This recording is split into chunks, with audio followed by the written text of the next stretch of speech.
కేంద్రం మొండి చేయి మరోసారి మోసం చేసిన కేంద్ర ప్రభుత్వం. సిపిఐ మంగళవారం పార్లమెంట్లో కేంద్ర ఆర్థిక మంత్రి శ్రీమతి నిర్మలా సీతారామన్ ప్రవేశపెట్టిన బడ్జెట్లో ఆంధ్రప్రదేశ్కి తీవ్ర అన్యాయం చేసిందని సిపిఐ విమర్శించింది. కేంద్ర బడ్జెట్ను నిరసిస్తూ సిపిఐ శ్రేణులు విశాఖ రైల్వే స్టేషన్ ప్రధాన ద్వారం వద్ద మంగళవారం సాయంత్రం నిరసన నిర్వహించారు. ఈ సందర్భంగా పార్టీ జిల్లా కార్యదర్శి ఎం పైడిరాజు మాట్లాడుతూ 47.65 లక్షల కోట్లు అంచనాతో ప్రవేశపెట్టిన బడ్జెట్లో ఆంధ్రప్రదేశ్కి రాజధాని అమరావతి అభివృద్ధికి 15,000 కోట్లు కేటాయించినట్టు చెబుతున్నా అది నమ్మశక్యం కాదని పేర్కొన్నారు. అత్యంత ముఖ్యమైన పోలవరం కోసం ₹1 కేటాయింపు లేదని మండిపడ్డారు.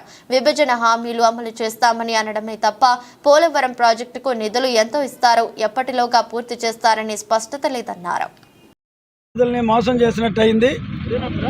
జాతీయ ప్రాజెక్టుగా గుర్తించబడినటువంటి పోలవరం ప్రాజెక్టుకి నిధులు అవసరమైన నిత్యం ఆదుకుంటామన్నారు. ఏ విధంగా ఆదుకుంటారు, డబ్బులు ఎంత ఇస్తారు, ఎక్కడి నుండి ఇస్తారు, ఏమీ చెప్పలేదు. అదేవిధంగా 2,000 రోజులు పైచిలుకలు కార్మికులు, విశాఖ ఉక్కు కర్మాగారం కార్మికులు ప్రైవేట్ పరం కాకుండా చూడండి, దీన్ని సెయిల్లో విలీనం చేసి విశాఖ ఉక్కును ఆదుకోండి మొరపెట్టుకున్నా దాని మీద ఏ ఉలుకు పలుకు లేదు.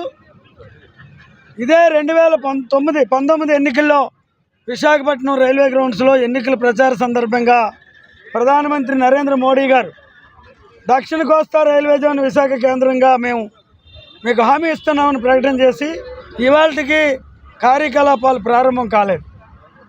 దీనికి నిధులు ఈ బడ్జెట్లోనైనా కేటాయించి విధి విధానాలు రూపొందించి కార్యకలాపాలు ప్రారంభిస్తారు అనుకుంటే అది కూడా అడియాసే అయింది.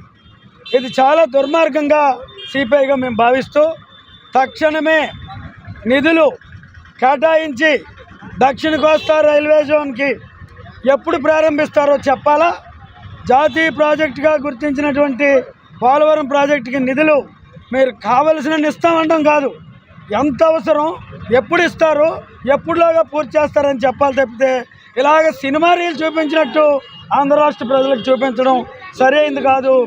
మరీ ముఖ్యంగా పోరాడి సాధించుకున్న జాతీయ ఉక్కు కర్మాగారం ఇది ప్రభుత్వ రంగంలో కొనసాగాలని, ప్రైవేటు పరం కాకుండా చూడాలని అనేక ఆందోళనలు చేస్తున్నప్పటికీ ఏమాత్రం చెల్లించకపోగా ఇప్పుడు చివరికి దాన్ని సెయిల్లో కలపమని కూడా కార్మికులు కోరుకుంటున్నారు. అది ప్రకటన చేయాలా.